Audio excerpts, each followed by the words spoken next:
Hi കൂട്ടുകാർ, അസ്സലാമു അലൈക്കും വറഹ്മത്തുള്ളാഹി തആല വബറകാതുഹു.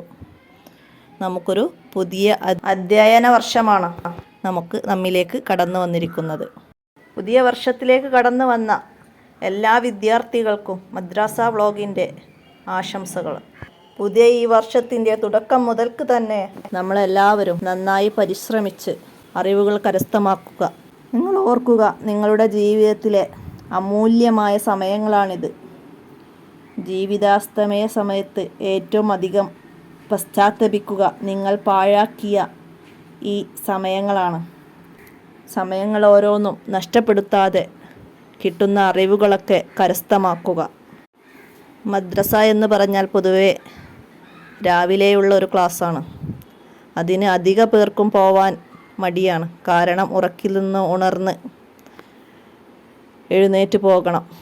അതാണ് അധിക പേർക്കും വരുന്ന മടി.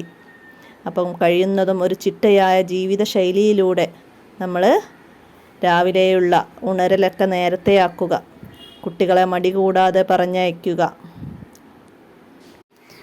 ആവശ്യമില്ലാത്ത കാരണത്താൽ നമ്മൾ ഒരു ദിവസം ലീവാക്കിയാൽ കുട്ടികൾക്കതൊരു തന്ത്രമായി മാറും. അവർ പിന്നെ ഓരോരോ ദിവസവും ഓരോരോ കാരണങ്ങൾ പറഞ്ഞ് മടി കാണിക്കും. അപ്പോൾ രക്ഷിതാക്കൾ ആവശ്യമില്ലാത്ത കാര്യത്തിൽ ലീവ് എടുക്കുന്നത് നിന്ന് കുട്ടികളെ നന്നായി ശ്രദ്ധിക്കുക. ചിട്ടയായ ഒരു പഠനശീല ഉണ്ടെങ്കിൽ ഏതു വിദ്യാർത്ഥിക്കും നന്നായി പഠിച്ച് ക്ലാസ്സിൽ ഉന്നത വിജയം നേടാൻ കഴിയും. ക്ലാസ്സിലെടുക്കുന്ന പാഠങ്ങൾ അന്നന്ന് തന്നെ വീട്ടിൽ വന്ന് പഠിച്ചു മനസ്സിലാക്കുക. മനസ്സിലാകാത്ത ഭാഗങ്ങൾ പിറ്റേ ദിവസം ക്ലാസ്സുകളിൽ പോയാൽ അധ്യാപകരോട് ചോദിച്ച് മനസ്സിലാക്കുക. കുട്ടികളുടെ താൽപ്പര്യങ്ങളെ മാനിച്ച് അവരുടെ പഠന പ്രവർത്തനങ്ങൾക്ക് കൂടെയിരിക്കുമ്പോൾ കുട്ടിക്ക് പഠനത്തിൽ താൽപ്പര്യം വർദ്ധിക്കാൻ കാരണമാകുമെന്നാണ് പഠനങ്ങൾ തെളിയിക്കുന്നത്. കുട്ടിയുടെ കൂടെ നാം ചിലവഴിക്കുന്ന സമയം മുഴുവനും പഠനത്തിലല്ല ഏർപ്പെടേണ്ടത്.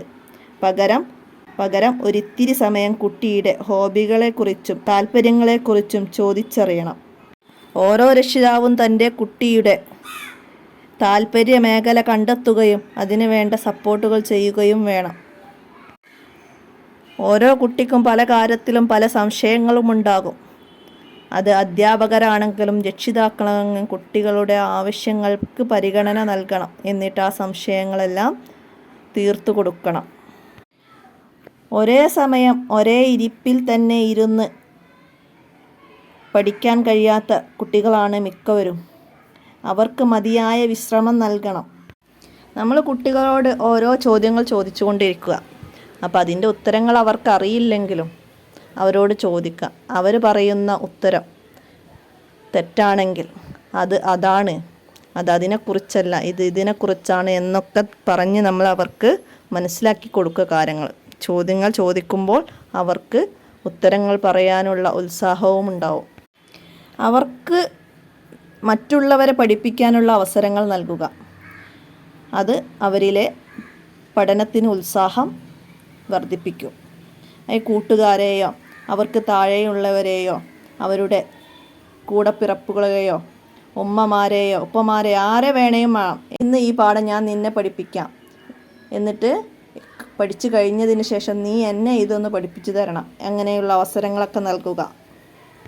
നമ്മുടെ ക്ലാസ്സുകളിലൊക്കെ ചേരുന്ന ഒട്ടുമിക്ക കുട്ടികളോടും നമ്മൾ ഒരുപാട് ചോദ്യങ്ങളൊക്കെ ചോദിക്കാറുണ്ട്.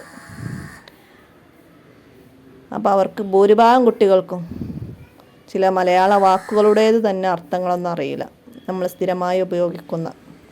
അങ്ങനെയുള്ള അവരുടെ ആ അറിവില്ലായ്മയൊക്കെ നമ്മൾ മനസ്സിലാക്കി കൊടുത്ത് പരിപോഷിപ്പിച്ചെടുക്കുക. ചോദ്യങ്ങൾ ചോദിക്കുക.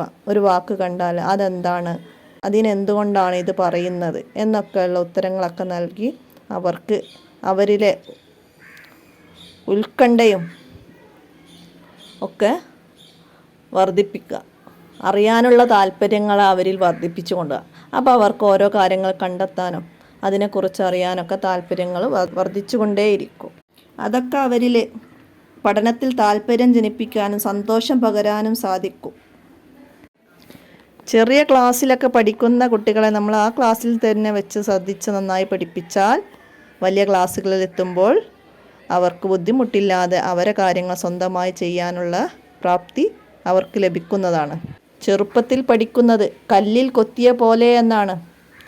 അപ്പം അത് എല്ലാവരും മനസ്സിലാക്കി അതിന് വേണ്ട സാഹചര്യങ്ങളും സൗകര്യങ്ങളൊക്കെ നമ്മുടെ മക്കൾക്ക് ഉണ്ടാക്കി കൊടുക്കുക.